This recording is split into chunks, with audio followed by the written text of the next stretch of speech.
Olá, meus amigos, olha eu aqui de novo, Janguier Diniz, fundador do Instituto Êxito de Empreendedorismo. Vocês estão gostando deste congresso, que é o maior congresso de empreendedorismo do Brasil?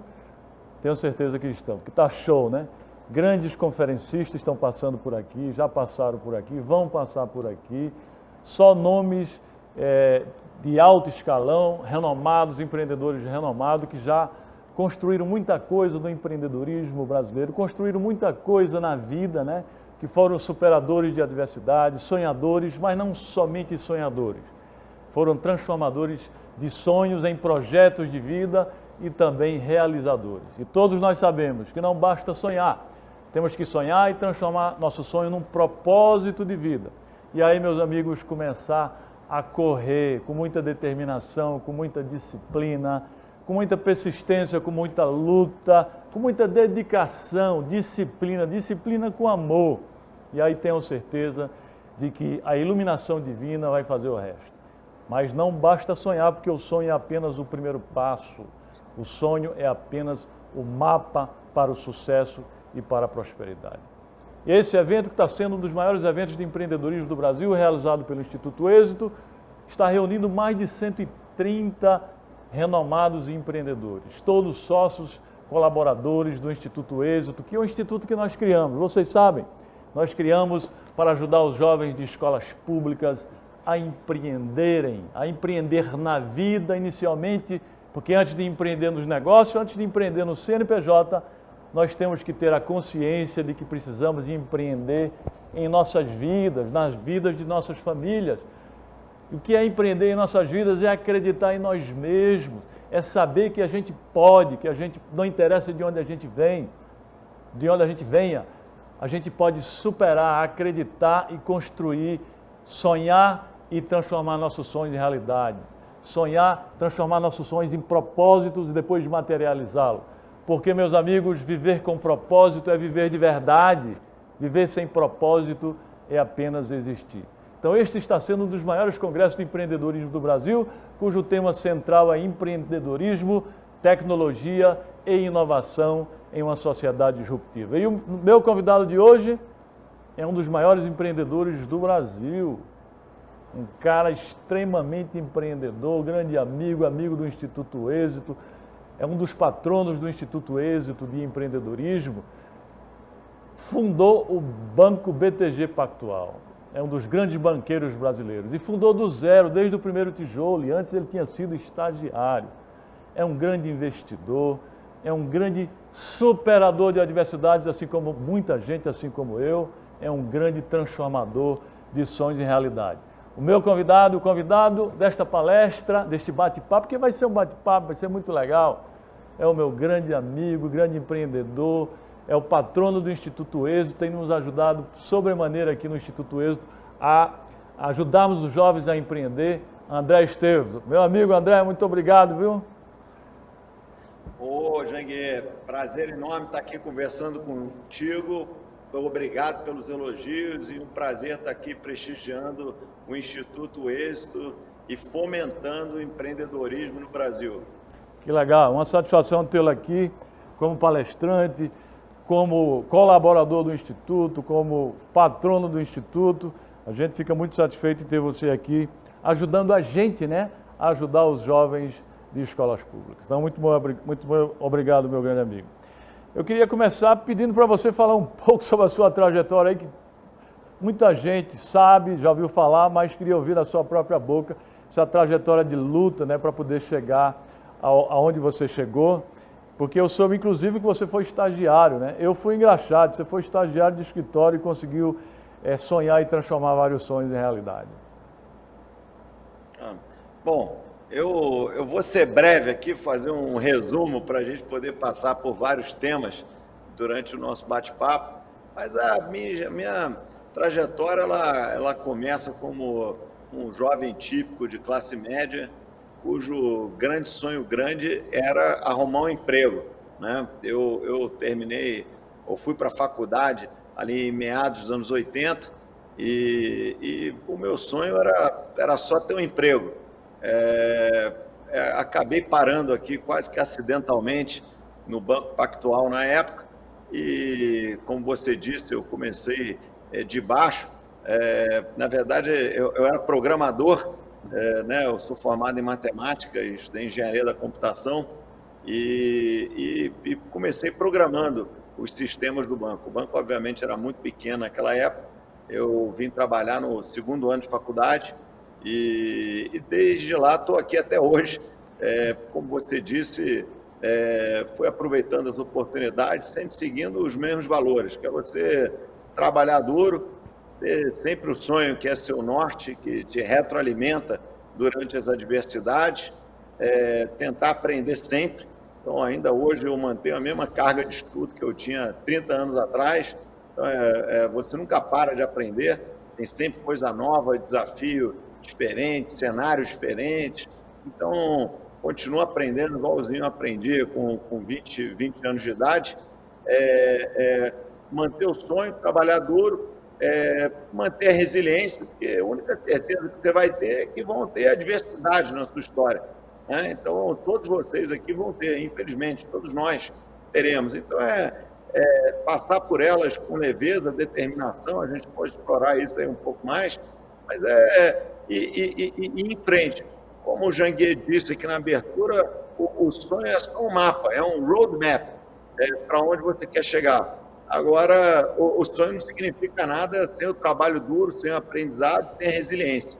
A combinação disso tudo que me fez chegar, eu acho que, aonde eu estou hoje. E uma outra coisa também que eu acho muito importante, às vezes não tem nada de errado com a gente mudar, mas você tem que seguir uma certa linha, né? Aquele cara que muda muito de galho em galho, seja de projeto, seja de empresa, seja de história, ele, na verdade, dificilmente constrói. Então, você tem que seguir um pouco aquele caminho de novo. Correções de custo acontecem o tempo inteiro. Então, eu mesmo já fiz várias. Agora, importante é seguir um projeto. Se o Janguier fosse criar a Ser Educação, mas depois ele fosse querer criar um banco, depois fosse querer criar uma indústria de parafuso, nada disso talvez fosse construído. Então, mantenha a obsessão de vocês em um projeto que, eventualmente, ele pode até mudar se for o projeto errado ou vocês entenderem que as condições não eram as melhores. Mas evitar aquela mudança de galho em galho, ela não é boa e dificilmente alguém constrói fazendo isso. Acho que meio para kick-off o nosso papo aqui, essas são minhas palavras iniciais. Muito legal. O André, a gente sabe que para construir um projeto de vida como o seu, como o meu, a gente passa por muitas dificuldades, a gente erra também, né? Passa por alguns fracassos, mas, como você mesmo disse, a gente tem que ser altamente resiliente, né? Aprender com as dificuldades, com os fracassos. Você poderia nos contar aí, porque é bom a gente aprender, ouvir também as dificuldades e os fracassos, e não só o sucesso, né? Quais foram as suas principais dificuldades nesse Brasil, os seus principais erros, o que você aprendeu, para você passar para os empreendedores que estão nos assistindo? Olha, vamos dividir em dois, né? Tem coisas que são os erros e coisas que são as dificuldades. Os erros é aquilo que você é culpado. A dificuldade é aquilo que o ambiente te traz. Começando pelos erros, a primeira coisa que vocês têm que ter na cabeça é que não tem problema nenhum errar. Empresa boa erra. É empresa ruim que não erra. Por quê? Porque só erra quem faz. Então, você tem que aprender com os seus erros. Tem duas regras de bolsa aqui no banco sobre erro. Uma, aprender com erro. E a outra, errar do seu tamanho. Você não pode errar. Por exemplo, errei financeiramente na condição da minha empresa. Errei demais, quebrei. Bom, errei, tive um trimestre difícil. Faz parte da vida, bola que segue, não tem problema. Então, as duas regras de bolsa para o erro errar tentando fazer, errar erro novo, como eu gosto de dizer, que errar erro velho, errar erro que você já cometeu, aí já não é inteligente, né? É o antônimo disso, né? Já é falta de inteligência. Então, é aprender com erro e a segunda coisa, errar do seu tamanho. Você não vai fazer uma besteira enorme que vai inviabilizar a sua história. Essas são as duas regras de bolso sob o guarda-chuva de não temer o erro. Errar faz parte. Qualquer um que faz, erra. Então não tem problema nenhum com erro. Sobre as dificuldades, que elas infelizmente são involuntárias, e o Brasil também, infelizmente, ele dá muita oportunidade, mas também tem muita hostilidade. Agora faz parte. Vocês precisam ter a certeza psicológica de que vão haver dificuldades. E que você vai ter que passar por elas. E às vezes elas vão ser muito difíceis. E no fundo, o grande herói é aquele que passa pelas dificuldades. Eu vou contar uma historieta que todos vocês jovens são muito acostumados. O Brasil é uma sociedade muito parecida com a sociedade americana em vários aspectos. E os Estados Unidos, onde líderes empresariais são muito admirados, né, o sujeito, para ser um herói de verdade, ele tem que ter passado enorme dificuldade. Né? Isso vale desde os ídolos empresariais, como até os ídolos de super-heróis em quadrinhos. Né? Você vê lá o filme do Batman, lá no meio do filme o Coringa está a 1 milímetro de matar o Batman. Mas ele dá a cambalhota qualquer e termina o filme, o Coringa por baixo e o Batman por cima. Esse é o herói. É aquele que passa pela dificuldade, enfrenta a dificuldade, não se abala com ela, e a gente tem que saber, ex ante, que elas vão existir. Então, faz parte do tema. Infelizmente, a gente não pode ficar se justificando, se sentindo injustiçado, um coitado, nossa, mas aconteceu isso, aconteceu aquilo, Brasil isso, Brasil aquilo. Esquece, a dificuldade vai existir. Ela vai ser parte da trajetória vencedora. Então, é não se abalar, não achar culpado, passar sereno por ela. É um teste para todos nós e entender que o verdadeiro herói é aquele que atravessa esse túnel e sai do outro lado inteirinho, mais motivado ainda para construir. Então, esse é meu comentário sobre isso, Janguier. Muito legal esse seu comentário sobre erros, sobre dificuldades, porque todo mundo passa por dificuldades, por obstáculos, né? Só não passa por dificuldades e obstáculos na vida, e problemas, quem já passou dessa dimensão para outra, quem já é defunto. Então, se você está vivendo, porque a vida é feita de altos e baixos, ou seja, a frequência cardíaca é porque você está vivendo. Quando a pessoa está assim, numa linha plana, é porque ele já morreu, né? Então não estará mais vivendo. Então a dificuldade já foi. Então a gente tem que superar e com resiliência, né? Com determinação e disciplina. Muito legal essas lições que você está passando aí para as pessoas, para os empreendedores, as pessoas que querem empreender na vida aqui conosco. Mas algo importante que você falou aí, André, eu anotei aqui, é a pessoa, ele procurar ter foco, né? Você sempre foi um cara focado, você meteu a cara na área de investimentos, na área bancária e aí não saiu atirando para todo lado, né? Claro que tem os investimentos do banco, mas é outra coisa. Faz parte exatamente, porque faz parte. Mas qual a sua lição que você pode dar sobre a importância da pessoa não ficar atirando para todo lado? É isso que eu falei, né? O mundo ele é um mundo cada vez mais competitivo, cada vez mais especializado. Você tem que ter as duas dimensões, né? Qualquer empresário de sucesso, ele tem que ter uma boa compreensão do farol alto, do ambiente que está em volta, do seu contexto, seja ele do país, do mundo, da economia, da política, da cultura. A gente tem que ter uma compreensão do que eu gosto de chamar do mundo à nossa volta. Né? Dependendo dos negócios, ele é mais ou menos exposto ao que acontece na China, ou nos Estados Unidos, ou em Brasília, ou no seu estado. Isso faz parte. Agora, o bom empresário, ele combina o farol alto, que é essa compreensão do contexto, com o foco, que é o farol baixo, que é aquilo que vai acontecer amanhã. Como é que você vai fazer o orçamento? Qual é o objetivo da empresa? Qual é a sua vantagem competitiva em relação aos seus concorrentes? Quais as ameaças que estão com o horizonte? E aí, nesse sentido do foco, olha, só funciona, turma, o bom empresário é aquele que pensa no negócio debaixo do chuveiro. Não significa que você não pode curtir a família, que você não vai criar legal seus filhos, que você não vai ter uma vida bacana. Eu adoro a minha vida, adoro a minha família, adoro meus filhos, minha mulher, tudo funciona bem. Mas, todo dia embaixo do chuveiro eu penso, então, farol alto e farol baixo na combinação que o seu negócio exigir. Extraordinário, muito legal as lições que André Esteves, um dos maiores empreendedores do Brasil, está passando para mim e para vocês que estão nos assistindo, milhares de pessoas assistindo o nosso congresso, um dos maiores congressos de empreendedorismo do Brasil. Ô André, vamos falar um pouco do que eu gosto também, né? Educação. Eu gosto de empreendedorismo e de educação. Tanto é que eu comecei a minha vida, né? A educação mudou a minha vida, a minha história e meu destino. Né? Porque a educação muda vidas. Né? Já dizia Paulo Freire que a educação é instrumento libertador e transformador do indivíduo. Né? O que você acha da educação no Brasil? Você acredita que estamos no caminho certo?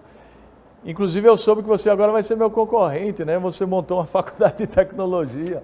Fala um pouco aí da visão da educação no Brasil, o que é que a gente precisa para poder dar uma melhorada no sistema educacional brasileiro?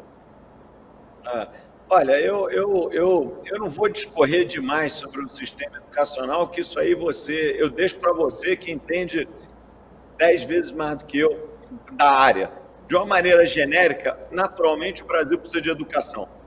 E nós aqui tomamos uma decisão filantrópica, né, de contribuir com a sociedade, de criar uma escola de engenharia e computação nos moldes do que é o MIT, né, o Massachusetts Institute of Technology, que é talvez os mais famosos do mundo, porque existe, Janguier, um gap, uma demanda de trabalho de profissionais de tecnologia gigantesca, engenheiros da computação, engenheiros de dados, programadores, developers de todos os tipos.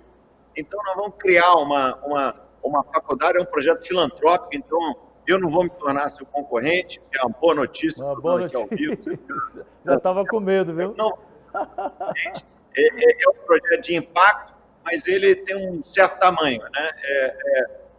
Mas é muita qualidade no ensino de tecnologia, só que não é só tecnologia. Nós vamos ensinar liderança sobre 4 pilares. Nós vamos ensinar a importância da economia de mercado, a importância do empreendedorismo, a importância da conservação ambiental e a importância do Estado de Direito. São 4 pilares para o desenvolvimento de uma sociedade saudável e inclusiva. Então, essa é a direção do negócio. A gente não quer formar um engenheiro de software que seja um alienado. É um engenheiro de software que vai entender o quanto é importante a gente manter o nosso ecossistema funcionando, o quanto é importante depender de si próprio, seja o mercado privado que gera riqueza, não ficar esperando o Estado vir e entregar um presente para todo mundo. O Estado ele tem que ser... A principal função do Estado é promover um bom ambiente de negócio, regulação apropriada, segurança jurídica, etc. A importância do Estado de Direito. Não existe uma economia que se desenvolva, uma sociedade que se desenvolva, que as regras jurídicas não sejam claras. Então, isso é importantíssimo. Então, nós vamos ensinar esses valores junto com o contributo tecnológico. Então, é um negócio de alta tecnologia, de alta qualidade, 2 professores de sala de aula, sempre alguém vindo do mercado e alguém vindo da academia, professores excelentes, bem remunerados, ambiente bom, vai ser project-based learning, ou seja, aprendizado por projeto, então no primeiro ano é só projeto já, então é um negócio diferente, não tem aqui no Brasil, e é inteiramente filantrópico. Nós vamos fazer isso para ajudar a sociedade a fechar esse gap. Então, eu estou animadíssimo, eu estava até numa reunião agora, fechando o orçamento do ano que vem, né? A primeira turma começa em janeiro de 22, então nós estamos fazendo os projetos pilotos agora para toda a estratégia acadêmica está preparadinha, então eu estou animadíssimo, é um negócio diferente, bacana, e uma coisa que o mercado brasileiro precisa. E a gente, além de botar tudo de pé, nós vamos promover junto a parceiros um programa bem amplo de bolsa, para que a gente, junto disso, faça também inclusão social. Ou seja, vai trazer aqueles que estão qualificados, mas que vêm de camadas com menos oportunidades da sociedade, não tem condição de pagar uma faculdade de ponta, mas que a gente acha que vai conseguir apoiá-los nessa transformação de vida. Então, estou muito animado e acho que vai ser um projeto que o Brasil merece. Aqueles que, como nós, tiveram a oportunidade, deram certo e conseguiram acumular capital e cabeça boa, eu acho que é uma ótima maneira da gente ajudar a sociedade e preparar lideranças que vão fazer a diferença na próxima geração. Então, esse é o Extraordinário. escopo. Como vai ser filantrópico, André, a gente podia fazer uma parceria com o Instituto Êxito, né, que aqui é filantrópico, para a gente ajudar os jovens de escolas públicas, para que a gente pudesse direcionar uma certa cota para lá, para essa sua instituição. Vai ser extraordinário. Tem um maior interesse. A ideia, inclusive, nós vamos fazer vários projetos, várias parcerias. O Instituto Êxito, eu acho que é excepcional, Gerando Falcões, Central Única de Favela. Nós vamos fazer várias parcerias desse tipo para poder originar esse tipo de estudante. É aquele que está com vontade, que precisa de apoio, não tem necessariamente a condição de pagar, também não vai ter discriminação. Também aqueles que têm condição de pagar vão estar abertos, vão participar, vão pagar, mas toda a construção do projeto é sem fins lucrativos. Então, estou bem animado, Janguier. Eu acho que vai ser e um exemplo também para os nossos colegas, para a gente criar uma cultura filantrópica no Brasil, eu acho que vai ser muito boa. Eu até nesse sentido, se vocês me permitem, fiquei bem satisfeito que esse enorme desafio de todas as sociedades, não é só do Brasil, mas aqui no Brasil que a pandemia nos trouxe, eu acho que despertou uma veia filantrópica que até então não existia, que o Brasil nunca teve benefícios e, por isso, nunca criou a cultura, né? Que nos Estados Unidos ela é muito forte. Então, estou bem animado de mudar de patamar e espero que a gente seja um exemplo para isso. Muito bom mesmo. Vamos falar sobre um tema que você é especialista, o atual cenário econômico e financeiro brasileiro.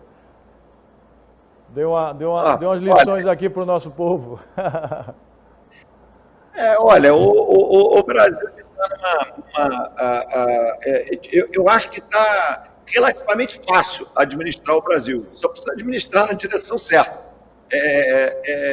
Eu acho que está fácil porque a gente foi acumulando algumas conquistas que nos trouxeram num lugar muito interessante, né? A gente está com a taxa de juros de um dígito, não interessa muito se ela é 2, 6, 4, chegamos no mundo de um dígito, e ele é muito importante, né? Ele é muito importante, porque toda geração hoje, ninguém vivo no Brasil viu um ambiente de negócio com taxa de juros de um dígito, e a gente conseguiu chegar lá.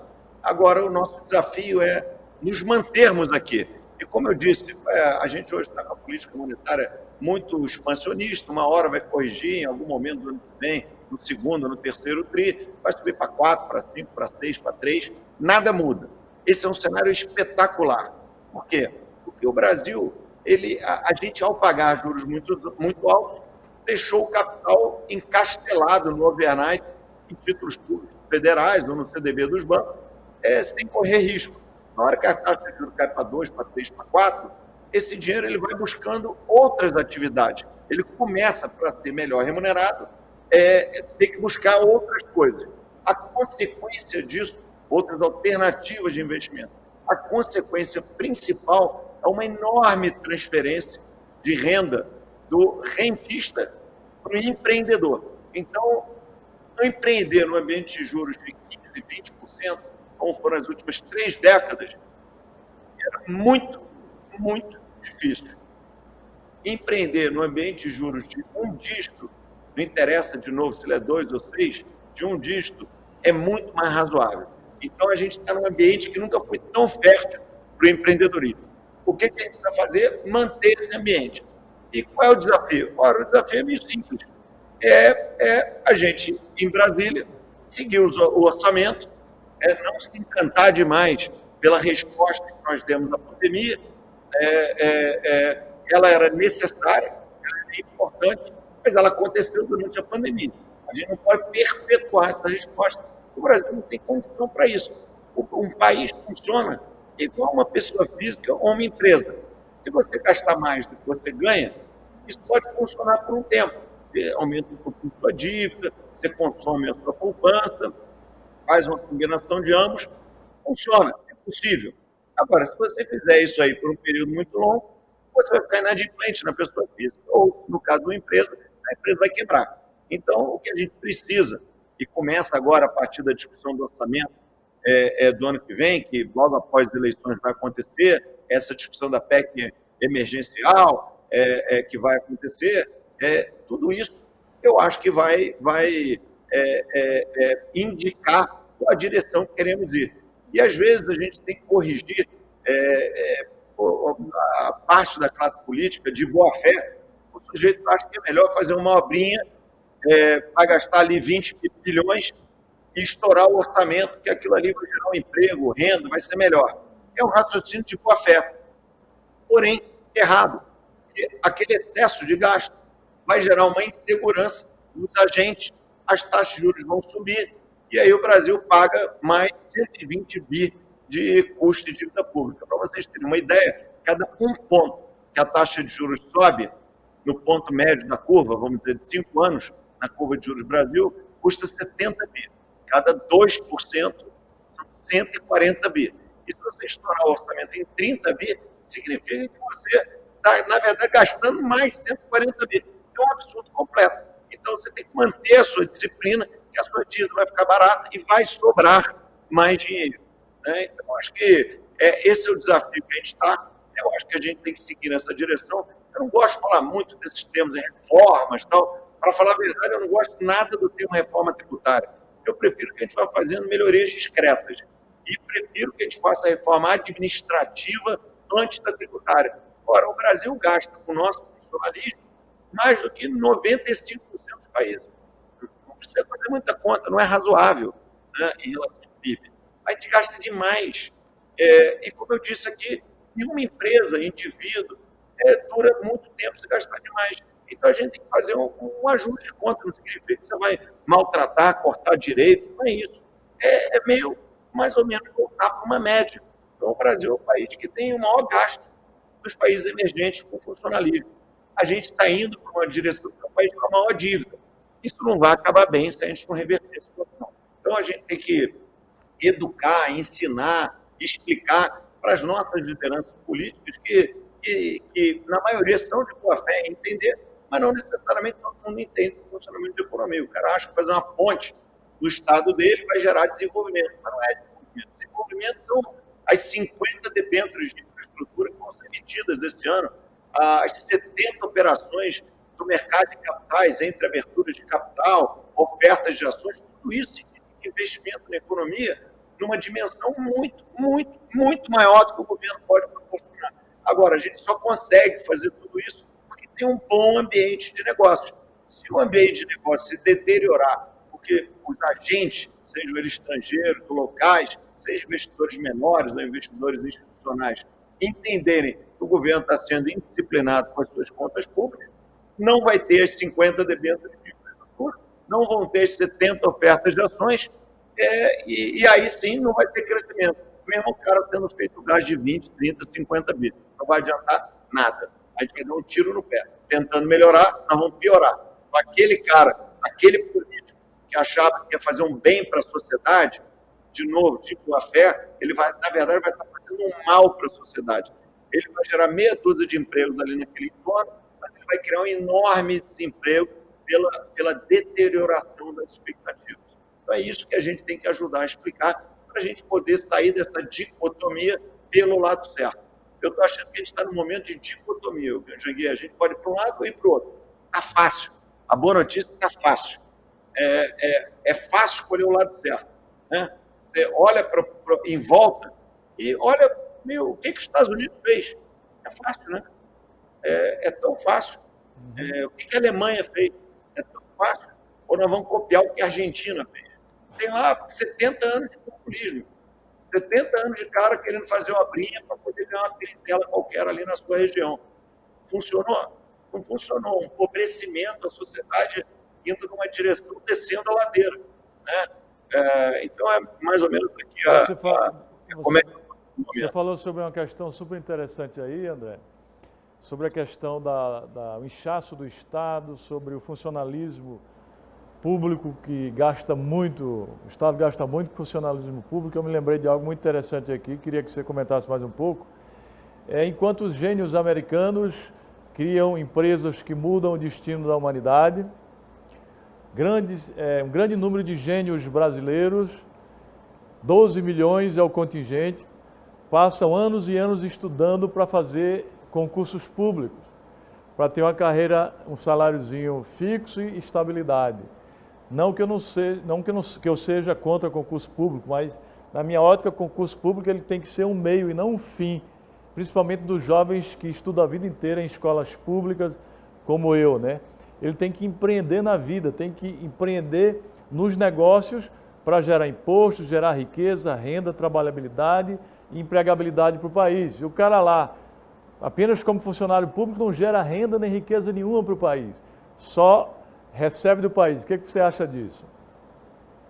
Não, eu acho que é um pouco sem absoluto nenhum preconceito e nós temos aí excelentes exemplos de funcionários públicos e você olha ali no Ministério da Fazenda, vários organismos independentes, Banco Central, pode ter um show de patriotismo e dedicação desses funcionários públicos. Agora, o que a gente tem no Brasil é uma hipertrofia, principalmente empresas estatais, né? Vamos lembrar o seguinte, no início dos anos 90, todo o setor siderúrgico era estatal. Vocês conseguem imaginar a CSN estatal, a Uzi Minas estatal, parte do Grupo Gerdau estatal, era assim, através de uma grande holding que chamava Siderbras, que naturalmente quebrou, né? Todo o setor de telecom era estatal, né? Você acha que a gente ia ter um sistema de telefonia competitivo, tal, com Telefônica, Claro, Vivo, Oi, todos esses prédios rodando por aí, TIM,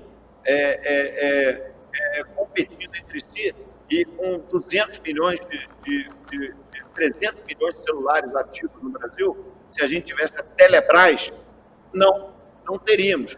Isso é óbvio. Aí a gente olha para os Estados Unidos, tem Banco do Brasil nos Estados Unidos? Não tem. Né? O Banco do Brasil é um banco com boa governança, bom corpo técnico, gente qualificada, ações negociadas em bolsa dentro dos critérios de um novo mercado. Qual o sentido desse banco ser estatal? Nada, só cria empecilhos para esse mundo. Né? Não tem sentido. Para dar um exemplo, assim, os Estados Unidos tem quantas empresas de petróleo? Nenhuma. Qual a necessidade da gente ter? Também nenhuma. Né? O governo vendeu a Vale. Qual a diferença que fez? Nenhuma. Pelo contrário, se a Vale fosse estatal, sei lá, um caminho de emprego, uma gente indicando, ia ser fonte de rolo e como a gente já viu aqui. Então, quanto menos, melhor. Deixa a turma empreender, deixa o setor privado tocar conta. Que quem gera desenvolvimento, gente, é o setor privado, não é governo, em nenhum lugar do mundo. Não é assim que funciona. A própria China, que é um sistema centralizado, um regime diferente, sobre uma cultura, uma sociologia, uma história completamente diferente da nossa, ela começa a desenvolver quando traz áreas de setor privado. Alguém um dia, chamado Jack Ma, foi lá e criou o Alibaba. Né? Não foi o governo da China que criou o Alibaba, foi o Jack Ma, né? Que era professor de inglês em Xangai. O cara que era professor de inglês fez a maior empresa por market cap da Ásia. Então, isso é uma coisa legal. Então, a gente tem que criar condições do Estado, tem que criar boas condições para aqueles que estão dispostos a empreender. E, de novo, turma, empreender é desde você criar sua empresa, a você ser sócio de uma empresa, a você fazer uma carreira numa empresa privada dinâmica. Tem vários graus de empreendedorismo. Né? Então, agora, essa dependência do governo, do Estado, é que a gente tem que cortar, esse sebastianismo que existe na sociedade brasileira, que vem de gerações passadas, é que a gente tem que mudar. O Brasil ele é denso o suficiente, ele oferece oportunidades enormes, tem aí histórias empresariais fantásticas em todos os setores, grandes multinacionais brasileiras, então vai ter muita oportunidade por aqui. Não vamos ficar dependendo de Brasília, porque Brasília não vai nos levar a lugar nenhum. E quanto menos governo, melhor. Então, agora vamos ver uma rodada de privatização de saneamento, vai ser ótimo, e a gente tem que ver mais coisas. Né?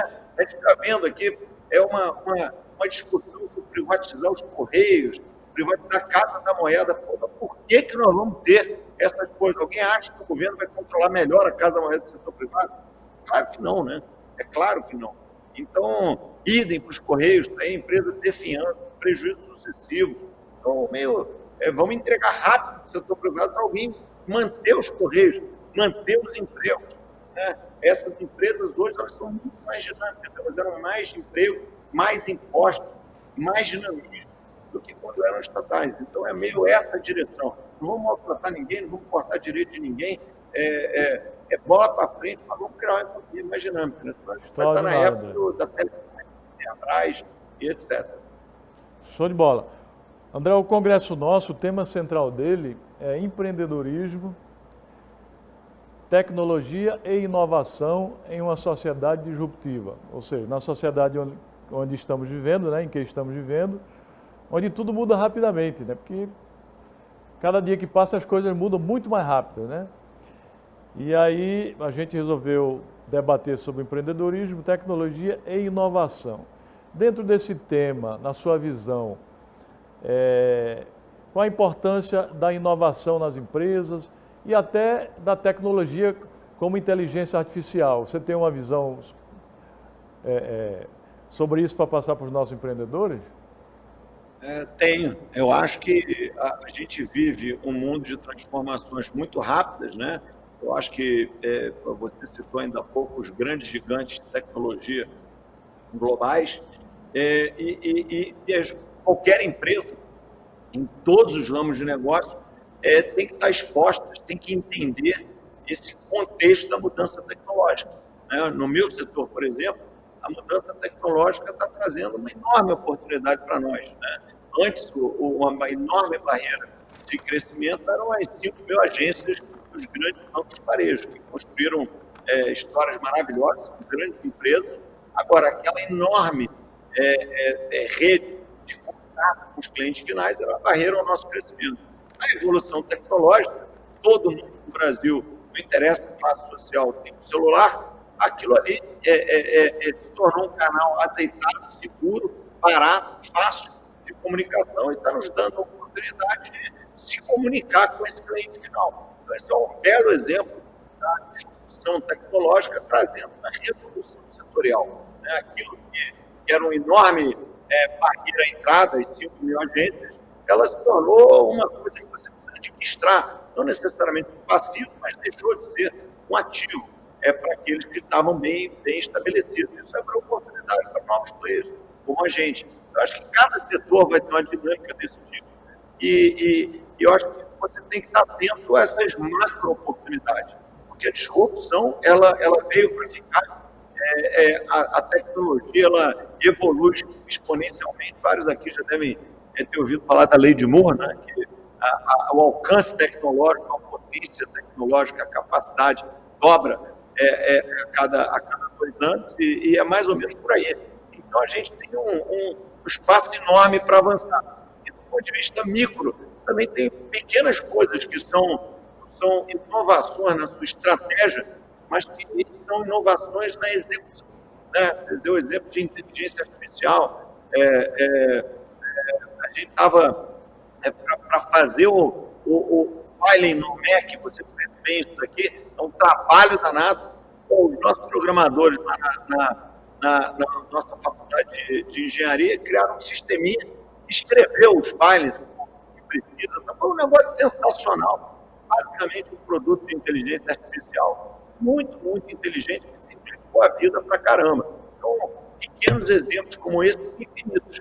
As boas empresas, na sua execução, têm que estar abertas a adotar as tecnologias que estão se mostrando disponíveis. Então, uma coisa é como a sua grande estratégia, seu setor, impactado, seja do ponto de vista de oportunidade, seja do ponto de vista de desafio, pela evolução tecnológica, pela disrupção que está vindo junto com ela, e a outra é na execução, como você pode usar esses novos instrumentos para fazer a sua produtividade aumentar. Então, tem que estar de olho, uma vez mais, no farol alto e no farol baixo.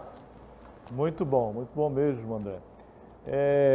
A gente tem mais uns 5 a 10 minutinhos, né? Eu queria fazer mais umas 2 perguntas para você. Primeiro na sua visão, como será o Brasil e até o mundo, né? Uma visão macro, pós-pandemia, né? Qual é a sua visão do mundo quando a vacina chegar? Porque durante a pandemia a gente está vendo aí qual é a real situação. Mas e depois? Você acha que... Olha, eu acho que primeiro, essa pandemia é uma coisa assim, incrível, né? Ninguém imaginava. É difícil você prever, apesar de ter alguns filmes que descrevem essa realidade com uma assustadora previsão, feita há 10 anos atrás, discursos, TEDs, palestras, seja de cientistas ou simplesmente de pessoas de business, com uma visão que pararam para pensar e estudar o assunto. Então, é um pouco perturbador que você, de tempos em tempos, é confrontado, mesmo nos dias de hoje, com uma situação dessa, né? Eu acho que a gente vive uma guerra da nossa capacidade científica contra a evolução da natureza, né? Aí parte da evolução da natureza. Eu acho que a gente vai chegar numa vacina, ou em algumas vacinas, nesses próximos meses, e eu acho que a gente, mais ou menos para o segundo trimestre do ano que vem, a situação vai se acalmar bastante. A gente vive agora um mini pico nessa pandemia, né? Eu acho que a Europa, que já foi o epicentro da pandemia aqui no mundo ocidental, mas está voltando a ser. Eu não acho que vai acontecer algo semelhante aqui no Brasil, nos Estados Unidos. Nos Estados Unidos também está crescendo um pouco. Agora, nem o Brasil nem os Estados Unidos fizeram lockdowns, vamos chamar assim, muito rigorosos, né? A gente se disciplinou, de uma certa maneira, acho que a gente até fez o certo, de modo desorganizado, nós fizemos o certo, que é você nem fechar de mais, nem fechar de menos. Não tem outro jeito, a população precisa se imunizar, é uma realidade que se impõe, a gente só precisa ter sistemas de saúde preparados para isso, tanto em quantidade quanto em qualidade, né? A população precisa estar mais educada aos novos padrões de higiene, os profissionais de saúde precisam ser treinados para como tratar, novos protocolos de tratamento precisam ser descobertos e implementados, e eu acho que ainda bem a gente está, vamos dizer, na minha opinião, vivendo o último terço desse problema. Estamos entrando nesse último terço, acho que a gente está em fase final das vacinas que estão mais avançadas, né? Seja a AstraZeneca, seja da Moderna, ou seja a chinesa, são todas têm credibilidade, tecnologia diferente. Eu acho que a gente vai começar a aplicar em diferentes tempos, em diferentes sociedades, mas ao longo dos próximos 6 meses eu vejo aí uma vacinação em massa acontecendo. E a combinação de alguma vacinação com imunidade vai nos trazer tranquilidade para a vida tão normal. Eu acho, Janguier, como bom empreendedor, eu sou otimista. E olhando aqui para o Brasil, vale um pouco o raciocínio, mas eu quero trazer para a realidade brasileira. Eu acho que essa pandemia vai nos fazer mais solidários. Então, se você me perguntar o que eu acho que é uma consequência para a sociedade, é a solidariedade. Eu acho que a maneira como várias empresas de diversos setores mobilizaram não só a sua capacidade financeira, mas a sua capacidade de execução, de logística, de entrega, para fazer acontecer e tentar curar uma parte pequena da dor da sociedade, deixou muito orgulhoso. Eu já senti muitas vezes orgulho de ser brasileiro e procuro concentrar nesses momentos. Os momentos de vergonha de ser brasileiro eles acontecem, mas a gente tem que focar no que é bom. E eu fiquei orgulhoso do nosso setor privado, a mobilização que foi feita por todas as companhias, a maioria das grandes companhias aqui no Brasil, acho que foi sensacional. E se você me perguntar como eu vejo, qual a consequência mais imediata, eu quero acreditar que vai ter um Brasil mais solidário, mais filantropo, prestando atenção mais naqueles que precisam da gente, que não tiveram o privilégio de estar sentado onde a gente está. Extraordinário, extraordinário. E a gente está chegando ao fim, André. Eu queria fazer a última pergunta. Não é nem pergunta, né? Eu queria pedir a você que passasse aí umas dicas, umas sugestões para aqueles jovens que estão nos assistindo e querem começar a empreender na vida com sucesso. Quais seriam as principais lições que você podia dar nesse momento final de nosso bate-papo? Olha, eu acho que tanto você quanto eu, a gente já passou um pouco por elas aqui, né? Eu acho que, como você disse no início, tudo começa com sonho, né? Mas o sonho está longe de ser o suficiente, né? Não adianta só sonhar.